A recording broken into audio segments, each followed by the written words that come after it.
Almost 7:25 now on Breakfast Television. Time for your business news with Mike Ethel. Mike, good morning. We are talking Dollarama this morning. They are seeing fewer customers, but a huge jump in the amount being spent per visit. Yeah, I mean, this is the shifting trends, I suppose, in consumers during the pandemic, after, as things start to get back a little bit to normal. Dollarama was deemed an essential service, more or less, from a retail standpoint. I mean, Walmart had that designation, Costco the same thing.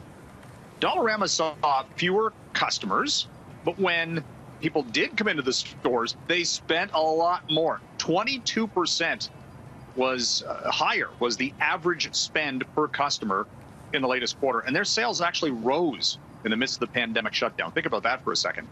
People were binge buying, right? And you're looking for discounts, and the dollar store business model, when the economy slumps, people look for bargains, and they typically do head to Dollarama and its competitors. I have to confess, I did go in there over the weekend. I bought a few more chips than I normally would have because it's cheap in there, right? I love it. I know. Okay, let's move over to Starbucks now, talking coffee. Yep. Starbucks is looking to focus more on drive-thrus. They have given an update on their sales in the midst of everything that's going on. So on the quarter, they're looking at sales worldwide down by about $3 billion. That is very significant. That's a huge number. At the same time, how are people interacting? How are they going to restaurants or fast food in this case? They're going to drive-thrus. And even before the pandemic, Starbucks says 80% of its U.S. sales were at drive-thrus or grab and go. So do you need in-store seating, for example?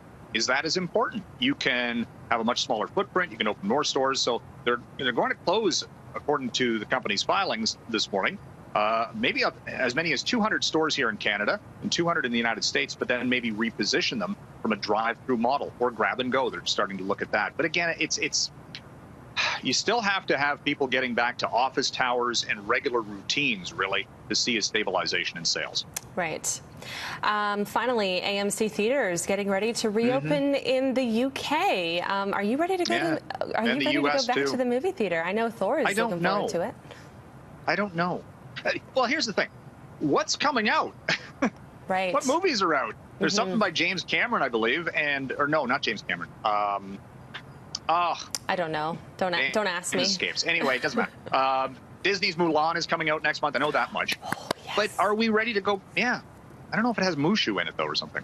Oh, no, Mishu's not in it. He wasn't in the trailer, but maybe he'll make a surprise appearance. My kids were wondering about that, going, where's the dragon? Anyway, so, yeah, they're still going to have to, if you're not part of the same family, are you still going to have space between, like, seats? So they're not going to sell as many tickets. And are people going to feel comfortable going back to the screen, big screen theaters? Or do you just say, hey, I've got a big television in the basement or on the main floor, and I can just watch things at home? Yeah. You can order in popcorn. You can. Wow. All right, Mike, we are out of time, but I'll see you tomorrow. We'll talk more. Okay. Take it easy. Approaching 7:30 now on Breakfast Television. We'll have more of your top stories coming up.